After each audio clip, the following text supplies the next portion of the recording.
There are many textiles and many pictures about those textiles, but in those pictures it's very difficult to understand how the textiles are woven and how that yarns are interlaced.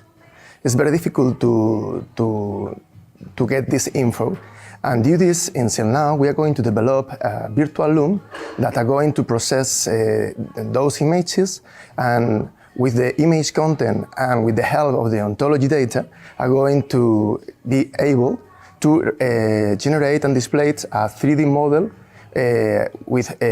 about that style, and we are going to represent it. And once the 3D model is generated, you can visualize and, of course, print in a 3D printer in order to use for education or just to analyze how that the styles are woven.